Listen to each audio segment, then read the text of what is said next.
that this is good at. You talking to me? You know that this is bad at. I don't like sand. It's coarse and rough and irritating. Good. I have doubts. Bad. Oh, hi, Mark. But what the heck is this? A, B, C, D, E, F, G, H, I, J, K, L, M, N, O, P, Q, R, S, T, U, V, W, X, Y, Z.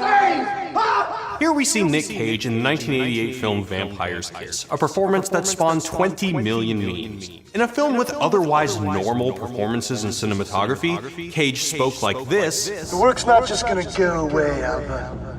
It never just goes away. The contract is somewhere in the files! Ran like this. I'm a vampire! I'm a vampire! And ate a live cockroach like this. Kiss provides some clue as to why Nick Cage's acting career is one of the most disputed of any leading Hollywood star. The tortures of the damned! Some people love the guy. Ethan Hawke calls him the only actor to evolve the craft since Marlon Brando, while David Lynch dubbed him the jazz musician of acting. Now I know what you're thinking. This Nick Cage? Not the beast! Not the beast! Ah! Open my eyes! My eyes! Ah! This Nick Cage? The Nick Cage that's motivation for this scene was... My whole motivation here was to try to see how big I could get my eyes, just to freak her out. Yep, that Nick Cage. Am I fucking retarded? In recent years, Cage has become just as well known for the ridiculous memes he inspires as the roles he plays, leaving us movie lovers at Wisecrack really and truly befuddled. So today in this Wisecrack edition, we're asking, Nicolas Cage, deep or dumb? Let's investigate. Who is Nick Cage anyway? Nephew of director Francis Ford Coppola, Cage is arguably one of the hardest working actors in Hollywood, with over 73 films in his repertoire. The guy's also pretty bad with money, which may have something to do with his apparent inability to turn down any paying gig. He's an unusual Hollywood leading man, having appeared in stinkers, weirdly great indie films, big action films, and everything in between. His refusal to be typecast also makes him difficult to wrap your head around. He's basically half leading man, half character actor. To understand Nicolas Cage and this, we need to put him in the broader context of film performance history. When the first silent narrative films started being made, they drew largely from the most popular performance entertainment of the time, theater, and particularly the genres of melodrama and vaudeville. Both forms called for large, sweeping gestures that could be as easily understood in the balcony as in the front row. This tradition was coupled with the limitations of the silent film genre, which had zero verbal communication other than this fancy typeset. Actors had only their faces and their bodies to work with. That meant a lot of wide eyes, ugly crying, and berserko gestures. It wasn't realistic, and it didn't try to. Then in the late 1920s, talkie films with synchronized sound started becoming technologically and commercially viable. Suddenly, actors were forced to rethink their entire craft, a crisis best encapsulated by this moment in Singin' in the Rain, in which a famous silent film actor clumsily attempts to translate his craft into the new era of sound. I love you! I love you! I love you! Did somebody get paid for writing that dialogue? Change was slow, and movies of the 1930s typically show stars expressing a heightened reality that harkens back to their silent film roots. You ain't mad at me, men, are you? No! I ain't mad at you. Importantly, just a few years earlier, America had been introduced to the groundbreaking techniques of Konstantin Stanislavski, a Russian acting coach whose ideas about realism would eventually be turned into method acting. Basically, Stanislavski and method acting attempt to help actors channel emotional truth from within. Hey, Stella! As these techniques became adapted from theater to film, actors began turning their characters into fully rounded people, and sometimes briefly living as those people, like Daniel Day-Lewis, who spent the entire production of My Left Foot in a wheelchair. These antics were eventually packaged as publicity gold, which is why Leo almost froze to death, and why Jared Leto mailed out dead pig heads. Anyway, method's emphasis on realism, coupled with the enhanced realism offered by sound film, congealed in the 40s and 50s and swept Hollywood. Actors like Marlon Brando became famous for disappearing into a character.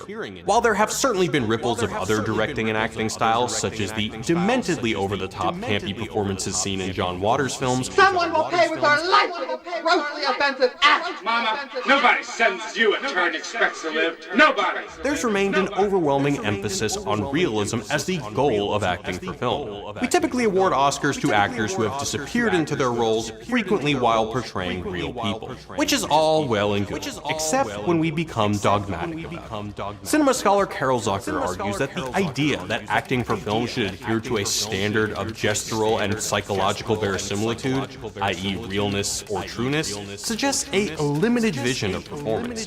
Basically, what if the dominance of realism in acting has left us with a narrow vision of what acting can be? Is the reason Nick Cage performances look so weird because he falls outside this view? That's the persuasive argument made by author Lindsay Gibb in National Treasure, her book-long love letter to the actor. Gibb recounts the way Nick Cage originally embraced method acting, even having 2 teeth removed for his role as the injured veteran in 1984's Birdie. But Cage quickly tired of the style. Thus began the truly Cagean search for a form of acting that went beyond. It's too late! Too late! Too late! Too late! It's too late, Albert! It's all too late, Albert! In 1990, he told American Film, "I wanted to put back into acting a more surreal or experimental style that wasn't totally run by literalism, which seemed like a dead end." Cage considers Vampire's Kiss to have been the laboratory for the new ideas he was toying with, a low-stakes indie setting where he could experiment, play, and recite his A, B, C, D, E, F, G. Sorry, we really love that scene. I never misspelled anything! In Vampire's Kiss, we start to see the Nick Cage we've come to know and meet. There you are! He makes bold, daring choices that take advantage of all aspects of his physicality, including some patently goofy facial expressions. While we're accustomed to seeing some of this broad style acting in every era of screwball comedy, Cage would go on to employ it fearlessly, whether he's working in melodrama, action, or horror. Glass or plastic! Glass or plastic! He is unapologetically performative. While that quality proves confusing for the viewer in naturalistic films like Vampire's Kiss, it tends to work really well in movies that push the limits of reality, movies set in surreal worlds that can accommodate his bold choices. Take Cage's bombastic performance in Moonstruck, which is fitting for a film preoccupied with the dramatics of opera. As Ronnie, the long-estranged brother of Teresa's fiancé Johnny, Cage expresses a volatility that is captivating to watch. I lost my hand! I lost my bride! Johnny has his hand! Johnny has his bride! Over 30 years later, in Mandy, Cage gives an unrestrained heavy metal performance only appropriate for an LSD-fueled film featuring a sword boner. Similarly, in the dream world of David Lynch's Wild at Heart, Cage's outrageous, brain-bashing, Elvis-crooning sailor feels right at home. This is a snakeskin jacket. And for me, it's a symbol of my individuality and my belief in personal freedom. Cage's dialed-up style can work, provided the filmmaker and the other actors are in on it. Cage's outrageous antics lead many a critic to deem him out of control or over the top.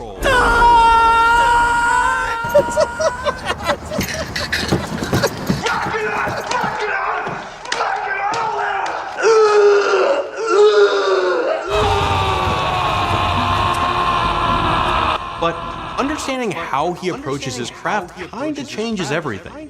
Cage is incredibly thoughtful and incredibly well-versed in the craft of acting. Some of his most famously ridiculous moments are planned out, move by move by move.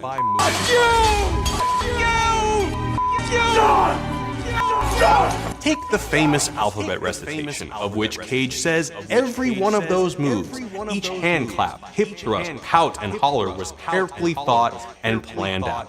At other times, Cage takes inspiration from kabuki, a Japanese avant-garde performance art that combines acting, dancing, and singing with extreme stylization. That's probably where Cage's tendency to ad-lib made-up lyrics comes from, best seen in this drunken interlude in Leaving Las Vegas. Like the cling clang king of the rim ram room. Gibb argues that what Cage calls his Western kabuki style and its appreciation for the hyper-performative is the reason he tends to adopt a different voice for every character he plays. I said, put the bunny back in the box.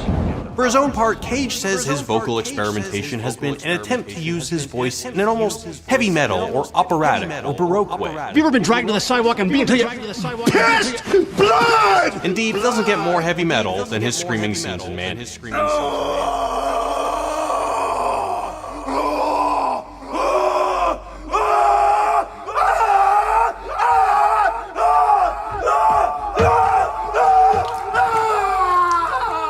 Cage's insane attention to the details of body movement is the reason his characters in adaptation feel so persuasively different. Cage plays twin brothers who represent the two sides of screenwriter Charlie Kaufman's personality. Charlie is a neurotic, chronic overthinker obsessed with making genuine art, while Donald is the charismatic Hollywood sellout. Fittingly, they move like two entirely different people, an affect Cage says he created by adjusting his spine. For Charlie's rigid and controlled movements, Cage hunched over and tensed up, while he straightened his back and loosened up to portray the more go-with-the-flow Donald. At other points, Cage draws inspiration from German Expressionism, commonly viewed as the first real film movement, which explored the horrors of post-World War I life in Germany through highly emotional, subjective storytelling. Dreamlike horror films defined the genre, depicting nightmarish worlds filled with twisted, terrifying villains. These films left a lasting impact on the film world, influencing genres like film noir, horror, and even graphic novels like Sin City. Nick Cage isn't one to miss out on the fun. In interviews, he's described watching classic German Expressionist films like Nosferatu and Metropolis as a kid, and described the way certain distinct hand motions, like his famous gesture in Moonstruck, were inspired by those films. At other times, he's modeled the character's physical attributes off characters from German Expressionist films.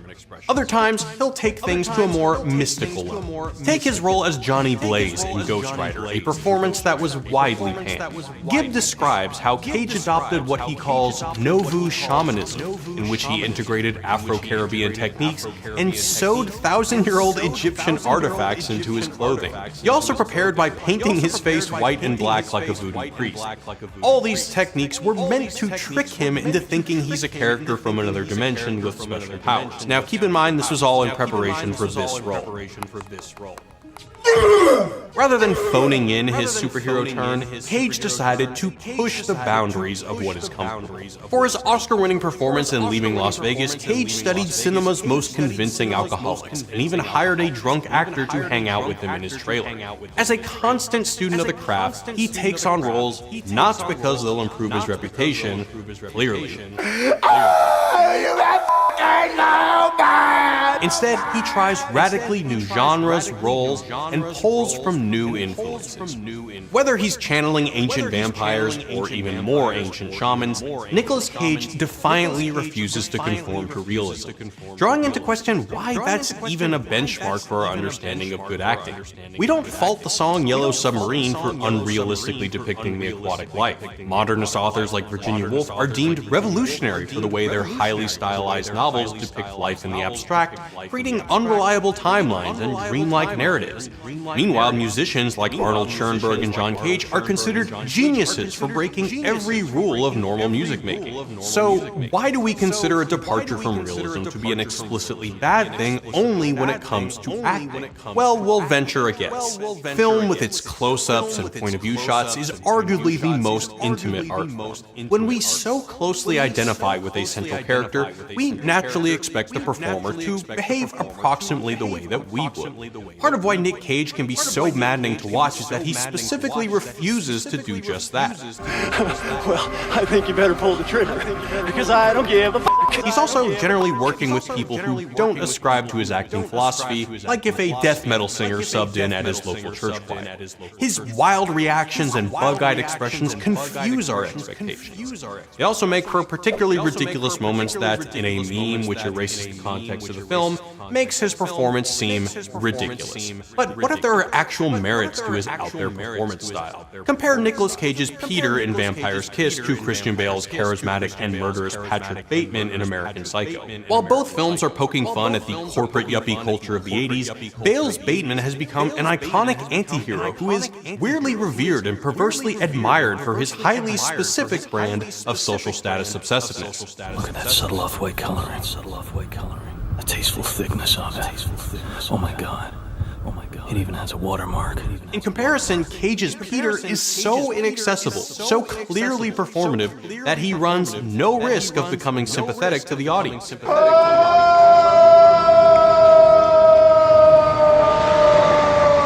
Still, there's a reason we're talking about Nick Cage and not, say, Chris Pratt's acting style. It's compelling, it's different, it's controversial, and ultimately, it's subjective. You have every right to consider this ridiculous, or to consider it totally awesome.